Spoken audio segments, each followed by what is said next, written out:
Il y a dans la phrase de Sénèque « Le temps n'est pas court, il est mal employé », une vérité qui pèse comme une pierre ancienne.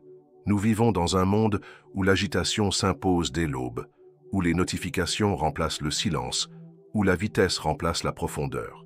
Et pourtant, ce n'est pas la rareté des heures qui nous étouffe, mais la façon dont nous les laissons se dissoudre dans des tâches vides, dans des comparaisons incessantes, dans un bruit constant qui nous arrache à nous-mêmes. Le temps ne nous manque pas, il nous échappe parce que nous l'offrons à tout ce qui n'a pas de poids véritable. Souvent, la douleur la plus sourde n'est pas de manquer de temps, mais de sentir que l'on n'a pas avancé malgré la fatigue accumulée. Beaucoup connaissent cette étrange sensation d'être occupé du matin au soir, tout en ayant le sentiment amer de n'avoir rien construit. C'est une angoisse propre à notre époque, l'illusion de l'efficacité masquant le vide de sens. Le philosophe stoïcien nous rappelle que l'on ne peut pas vivre 2 fois le même jour. Si l'on sème son énergie dans le sable, il ne restera qu'une impression de dispersion. Mais si l'on choisit, avec discipline, de garder ce qui dépend de nous, alors chaque heure devient une pierre posée dans l'édifice de notre vie. La clé, selon les stoïciens, réside dans la dichotomie du contrôle. Il y a ce qui dépend de nous, nos choix, notre attention, la qualité de notre présence. Et il y a ce qui nous échappe, le jugement des autres, les délais imposés, le hasard des circonstances. Quand nous nous obstinons à contrôler ce qui ne peut l'être, nous gaspillons notre énergie et notre temps. Mais lorsque nous plaçons notre force dans les limites que nous maîtrisons, nous découvrons une forme de liberté intérieure qui transforme la manière même de travailler, d'aimer, d'agir. Ce n'est pas la quantité de nos heures qui change notre vie, c'est la clarté avec laquelle nous les engageons. Imaginez alors votre journée comme une cité fortifiée. Les portes en sont vos limites, les gardes vos valeurs, et le marché intérieur les échanges qui en valent la peine. Laisser entrer tout et n'importe quoi dans cette cité, c'est condamner ces murailles à l'effondrement. Choisir ce qui franchit les portes, c'est protéger le cœur de votre temps. Cette image empruntée à la sagesse stoïcienne n'est pas un simple ornement philosophique, elle est un guide pratique. Si vous ne défendez pas vos premières heures, si vous ne distinguez pas ce qui mérite un oui de ce qui réclame un non, c'est la foule des urgences d'autrui qui gouvernera votre vie. Ainsi, dans ce voyage que nous entreprenons ensemble, nous allons explorer 5 règles stoïciennes qui, chacune à sa manière, redonnent à votre temps sa valeur et à votre esprit sa clarté. Nous verrons comment protéger les matinées comme un territoire sacré, comment dire non avec force et sans culpabilité, comment restaurer la puissance de la monotâche, comment inscrire la dichotomie du contrôle jusque dans votre calendrier, et enfin, comment vivre sous le rappel discret mais implacable du memento mori. Ces règles ne promettent pas de rallonger vos journées, mais elles ont le pouvoir de changer ce que vous en faites. Et c'est là le seul vrai pouvoir que vous posséderez jamais. Regras 1. Garde les matins comme un territoire sacré. Il est des instants où la manière dont nous commençons la journée détermine toute son orientation. Dès l'éveil, certains ouvrent leur téléphone, absorbant en silence les exigences, les urgences et les jugements d'autrui. L'esprit se trouve alors colonisé avant même d'avoir affirmé sa propre volonté. Ce qui aurait pu être une heure claire devient un espace envahi, une citadelle prise d'assaut avant que les gardes n'aient pris leur poste. Le stoïcien, lui, nous rappelle qu'il n'appartient qu'à nous de choisir la première pensée, la première action, le premier pas. Car si la première heure est perdue, c'est souvent la journée entière qui chancelle. La douleur de cette dispersion matinale est bien connue, un sentiment diffus d'anxiété qui s'installe avant même le café, la sensation que l'on court après une journée qui nous échappe déjà. Sénèque aurait dit que nous ne manquons pas de temps, mais que nous le donnons sans résistance. Protéger ces matins n'est pas un luxe, c'est une nécessité vitale pour celui qui veut agir selon ses propres principes. Le silence d'une heure préservée, même brève, est un rempart contre le tumulte des sollicitations. Et ce rempart n'est pas un mur de fuite, mais un espace où se forge la discipline. Épictète nous rappelle que nous ne contrôlons pas le déroulement complet de nos journées, mais que nous pouvons choisir la première pierre qui en sera posée. Le matin, ce qui dépend de nous est clair. L'attention, l'action initiale, le choix d'ouvrir ou non, la porte à l'extérieur. L'erreur est de croire que l'on doit contrôler tout le jour, alors qu'il suffit souvent de sanctifier sa première heure. Car une heure bien gardée devient une graine qui oriente la croissance des heures suivantes. Ainsi, moins de contrôle absolu, mais plus de maîtrise de l'instant originel. Telle est la force du matin stoïcien. On pourrait appeler ce moment la fenêtre d'or, 60 à 90 minutes préservées de toute intrusion digitale, offertes à une seule tâche, préparées la veille au soir. Dans cette simplicité se trouve une puissance insoupçonnée. Ne pas se disperser en 10 directions, mais incarner dès l'aube une orientation ferme. Le temps ainsi consacré, même court, agit comme une ancre. Et comme une ancre, il empêche le navire de dériver sous le vent des distractions. Celui qui s'approprie cette fenêtre d'or ne vit pas plus longtemps que les autres, mais il vit plus justement chaque heure qui suit. On pourrait comparer ce geste à celui d'un peuple qui hisse son étendard au lever du jour. L'étendard dit au monde « Voici la direction, voici la couleur, voici le rythme. Celui qui laisse d'autres lever leur drapeau à sa place sera soumis à leurs lois. Celui qui dresse le sien affirme sa souveraineté intérieure. » C'est là tout le sens de garder les matins comme un territoire sacré. Non pas un refus du monde, mais une affirmation de ce qui compte. Car le temps, comme une monnaie rare, peut être dépensé, investi ou donné. Le matin est la première transaction de votre journée. La laisser au hasard, c'est déjà perdre. Regret 2, dites non sans culpabilité. La forteresse n'est pas un mur, c'est un critère. Il y a une souffrance subtile qui ronge l'âme moderne, celle d'accepter par crainte de déplaire, de s'alourdir de promesses jamais désirées, de se plier aux agendas d'autrui sans jamais affirmer le sien. Derrière chaque « oui » arraché par peur se cache un « non » étouffé à ce qui comptait vraiment. Marco Aurèle nous le rappelle avec fermeté. La tempérance et la justice ne consistent pas à tout accueillir, mais à accueillir ce qui est en accord avec notre mission intérieure. Dire non n'est pas une offense, mais un acte de lucidité. La difficulté de ce refus tient au poids de la culpabilité. Beaucoup confondent la bonté avec la complaisance, la générosité avec l'effacement de soi. Pourtant, accepter tout sans discernement n'est ni noble ni juste.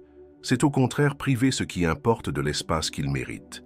La discipline stoïcienne enseigne que chaque choix est un échange. Dire oui, c'est céder une partie de son temps, de son énergie, de son âme. À force de céder sans mesure, on se retrouve étranger à sa propre vie, simple spectateur de ses journées encombrées. Il existe un filtre simple, mais d'une puissance décisive. Interroger chaque demande selon 3 critères. Cela sert-il mon objectif? Suis-je le seul à devoir y répondre? Si je dis oui, qu'est-ce qui disparaîtra de ma journée? Ces questions ne sont pas des armes contre les autres, mais des outils pour la vérité intérieure. Car dire non n'est pas un rejet de l'autre, mais une affirmation de ce qui est juste en soi. Ainsi, le refus devient une forme de service. Protéger l'essentiel, protéger ce qui a du sens. On pourrait comparer ce discernement à l'artisan qui aiguise sa lame. Pour que l'acier trouve sa forme juste, il faut ôter le métal inutile. De même, la vie exige des refus. La forteresse de l'âme n'est pas une prison isolée du monde, mais une citadelle qui choisit ses alliances. Sans critères, elle se laisse envahir. Avec critères, elle devient un espace de clarté où les engagements ne sont plus des fardeaux, mais des décisions assumées. Dire non avec justesse n'est pas fermer la porte du cœur, mais ouvrir un chemin plus solide pour ce qui compte vraiment. C'est un acte de liberté intérieure, choisir en conscience, sans haine et sans peur, ce qui entre et ce qui reste dehors. Celui qui apprend à refuser découvre que son « oui » prend une valeur nouvelle. Il ne se disperse plus. Il devient une promesse tenue, une énergie entière, un engagement sans division. La forteresse ainsi protégée n'étouffe pas. Elle respire selon son propre rythme, et dans ce rythme se trouve la paix. Regret 3. Une chose importante à la fois, la monotâche stoïcienne. Il existe une dispersion insidieuse qui s'est glissée dans nos vies modernes, celle de vouloir tout faire à la fois, de répondre à un message en rédigeant un rapport, d'écouter une voix intérieure en parcourant un flux infini de distractions. La journée devient alors une succession de fragments sans unité, sans profondeur. Marco Aurèle nous avait déjà prévenu « Accomplis ce qui est devant toi avec droiture, attention et sincérité ». C'est dans l'action présente, et seulement dans l'action présente que se trouve la force. Cette illusion de la multitâche est trompeuse. On croit gagner du temps, mais on se perd dans l'éparpillement. Les recherches modernes le confirment. Chaque transition entre 2 tâches consomme de l'énergie, multiplie les erreurs et épuise la concentration. Ce que nous appelons efficacité n'est parfois qu'une agitation désordonnée. Le stoïcien, lui, choisit la rigueur de l'unique. Une chose accomplie dans son intégrité vaut mieux que 10 entreprises abandonnées en chemin. Dans la discipline de l'unité se révèle une sérénité oubliée. Prendre une seule tâche et lui offrir un espace entier, voilà le geste simple qui redonne du poids au temps. Certains découpent ce temps en blocs de 25 à 50 minutes, fermes et intouchables, où rien d'autre ne peut franchir la muraille de l'attention. Et pour les pensées parasites, il suffit d'un carnet de stationnement, un lieu où les écrire avant de les laisser partir, comme on laisserait s'éloigner des passants sans les inviter à entrer. Ainsi, l'esprit demeure intact, ancré dans son œuvre, non dispersé dans 1000 directions. On peut comparer cet effort à celui du forgeron. Jamais il ne tenterait de façonner 2 lames en même temps. Chacune exige son feu, sa frappe, son rythme. Tenter la duplication serait condamner les deux à la torsion. La vie, elle aussi, réclame ce feu unique. L'attention partagée est une lame tordue. L'attention unifiée est une arme droite et solide. Le forgeron de son temps est celui qui, chaque jour, accepte de donner sa pleine force à une œuvre unique, puis à une autre, mais jamais en même temps. Dans cette pratique, il n'y a rien de spectaculaire, et pourtant, il y a tout. La simplicité d'agir une chose après l'autre construit un sentiment de continuité, de progression authentique. Ce n'est plus le tumulte d'une roue qui tourne à vide, mais le pas ferme d'une marche vers l'avant. Loin d'être une contrainte, la monotage devient une libération. L'âme cesse de se disperser, elle s'unit à l'instant, et l'instant devient plein. Celui qui avance ainsi ne perd plus son temps, il l'habite pleinement. Regret 4. La dichotomie du contrôle inscrite dans le calendrier. Il est une souffrance sourde que chacun connaît. Tenter de maîtriser l'incontrôlable, attendre une réponse qui n'arrive pas, vouloir plier le temps aux exigences des autres. Dans cette lutte, nous nous épuisons à surveiller ce qui échappe à nos mains.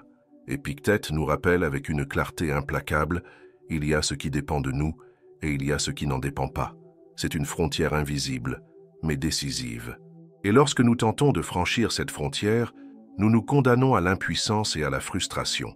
Le calendrier, miroir de nos vies, est souvent rempli de ce qui ne nous appartient pas vraiment. Délais fixés par autrui, réponses attendues, imprévus que nous croyons dompter. Le stoïcien ne nie pas ces contraintes, mais il refuse de s'y perdre. Au lieu de s'accrocher aux heures qu'il ne contrôle pas, il choisit d'orienter sa force vers les blocs de présence qu'il peut incarner.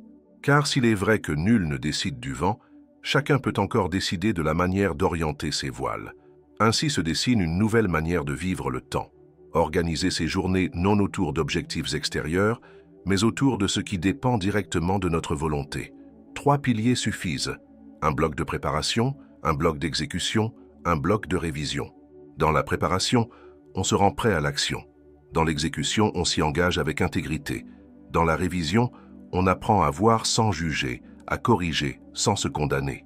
Cette triade devient un rituel quotidien, une architecture simple qui protège de la dispersion. On pourrait dire que c'est comme ajuster les voiles plutôt que d'insulter le vent. Le navigateur ne commande pas à la tempête, mais il sait disposer ses cordages, plier ou tendre sa toile, trouver la trajectoire juste malgré le tumulte. L'homme qui inscrit la dichotomie du contrôle dans son calendrier vit de la même manière. Il ne cherche pas à abolir le chaos, il apprend à y naviguer. Chaque bloc devient une voile ajustée, et l'ensemble, un navire qui progresse malgré l'inconstance des courants. Dans ce regard nouveau, le temps cesse d'être un ennemi imprévisible pour devenir un allié discipliné. Ce n'est plus un flot qui nous entraîne, mais une ressource que l'on apprend à orienter.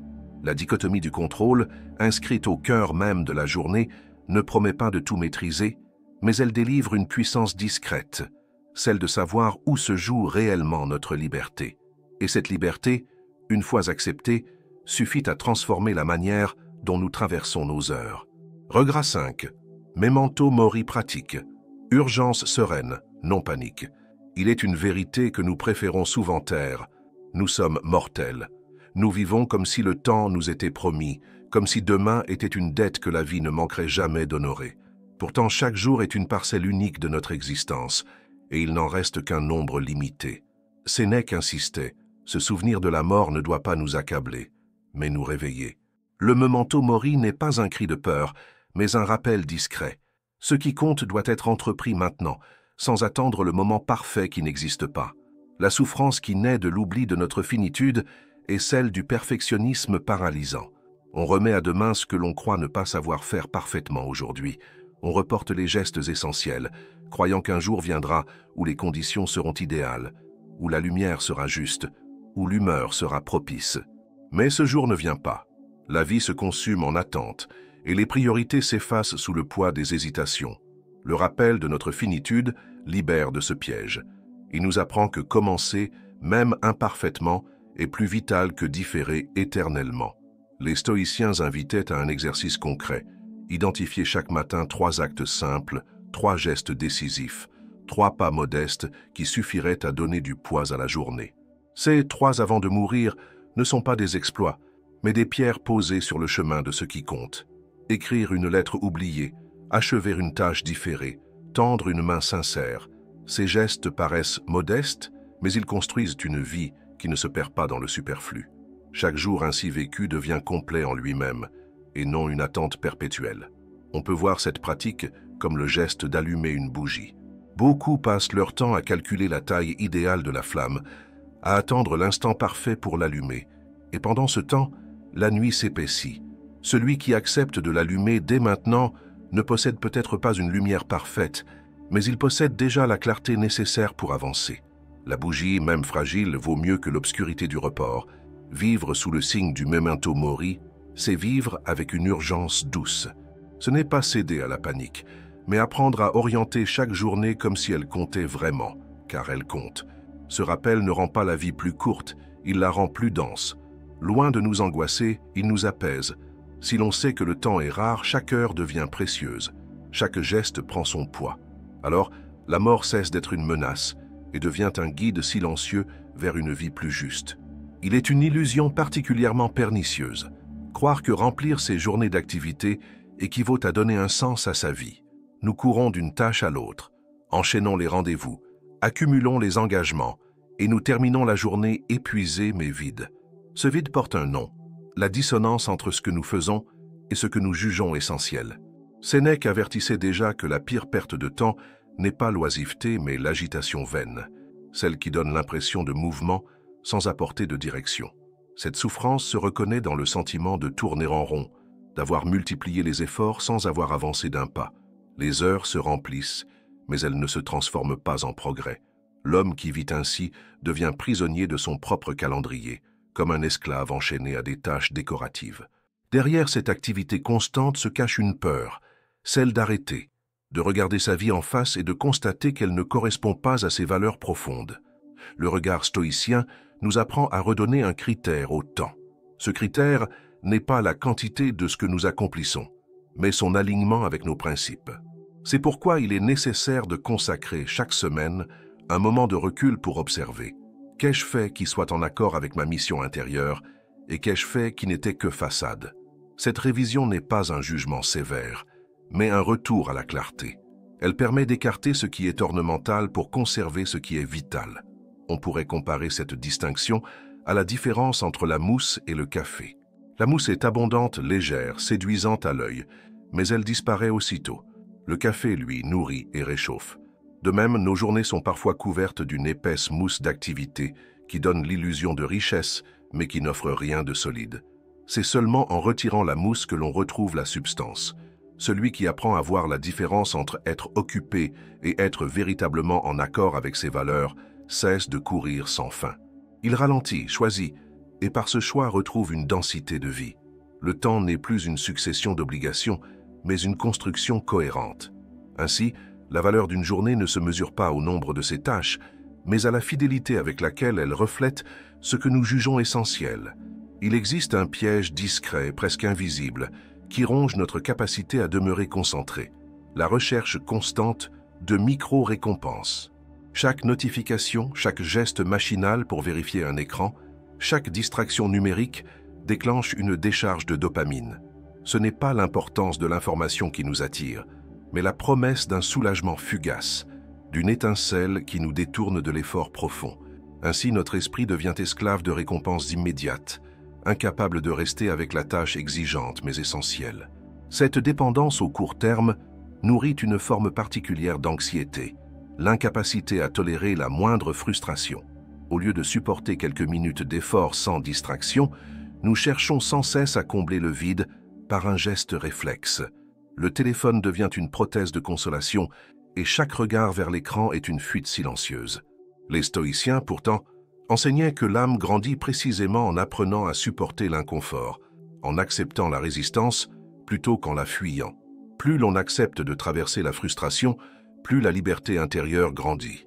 La clé ne réside pas dans une volonté infinie, mais dans l'architecture de notre environnement. Celui qui veut préserver sa concentration n'a pas à lutter héroïquement contre chaque tentation, mais à façonner l'espace de telle sorte que la tentation ne s'impose pas. C'est un principe aussi ancien que le stoïcisme. Mieux vaut organiser son quotidien selon ses valeurs que se fier à une force de caractère toujours menacée d'usure. Déplacer le téléphone hors du champ, réduire les stimuli visibles, créer un temps clairement délimité de travail, ce sont des gestes qui transforment la discipline en habitude. On peut comparer cela à un tonneau que l'on voudrait remplir d'eau. Tant que des fissures le parcourent, l'eau s'échappe et peu importe combien l'on en ajoute, le tonneau ne se remplit jamais. De même, tant que nos journées sont percées par 1000 distractions, aucune concentration ne peut se maintenir. Fermer les fuites, ce n'est pas renoncer au plaisir, c'est redonner de la densité à l'effort. Ce que nous appelons discipline n'est souvent rien d'autre qu'un environnement rendu cohérent avec nos intentions. Dans ce silence reconquis, la concentration retrouve sa valeur d'or. Les heures de travail ne sont plus interrompues par des milliers d'éclats vides, mais elles deviennent des blocs solides qui mènent à de véritables accomplissements. Alors, la dopamine cesse d'être une ennemie invisible et retrouve sa juste place, non plus dans les distractions continues, mais comme récompense d'une tâche menée à terme. C'est dans cette réorientation que s'installe une paix nouvelle, une sérénité qui naît de la cohérence entre nos choix, notre temps et notre esprit. Il est une douleur intérieure que beaucoup connaissent, celle de remettre à plus tard une tâche importante, puis de se sentir accablé par la culpabilité. Ce poids ne stimule pas, il paralyse. On se fige dans une spirale où chaque retard nourrit le reproche intérieur et chaque reproche augmente encore le retard. C'est une boucle sans fin, une prison invisible que l'on construit soi-même. Pourtant, le stoïcisme enseigne que ce n'est pas la faute qui doit guider nos pas, mais la responsabilité. La faute nous enchaîne au passé. La responsabilité nous ouvre à l'acte suivant. La culpabilité se nourrit d'un regard tourné en arrière, comme si l'on pouvait changer ce qui est déjà accompli. Mais aucun reproche ne remonte le temps. Ce que l'on peut transformer, en revanche, c'est l'instant présent, ce que l'on choisit de faire maintenant. Épictète rappelait que l'homme sage ne se laisse pas dominer par ce qui échappe à son contrôle, et le passé en fait partie.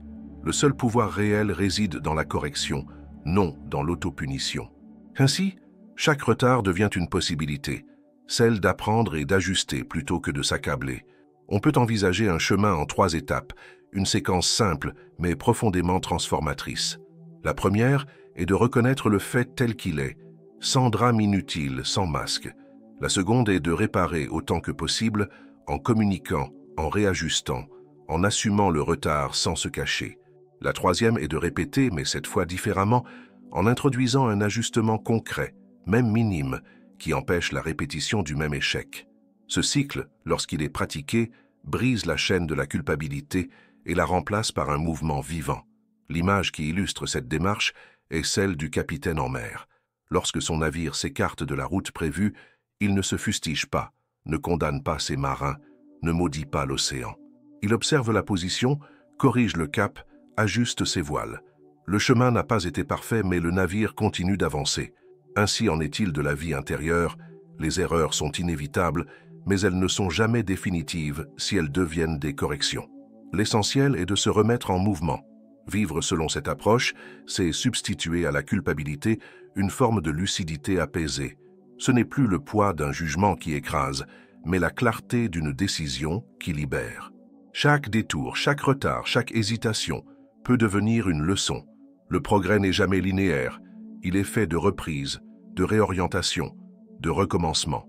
Et celui qui sait recommencer sans se condamner découvre une force insoupçonnée, celle de transformer chaque chute en point d'appui, chaque échec en occasion de croissance. Il est des histoires qui révèlent comme plus qu'un raisonnement abstrait. Dans une entreprise moderne, une équipe entière se noyait dans ses réunions quotidiennes. Les journées semblaient s'évanouir dans des conversations sans fin, où l'urgence se diluait dans des détails secondaires.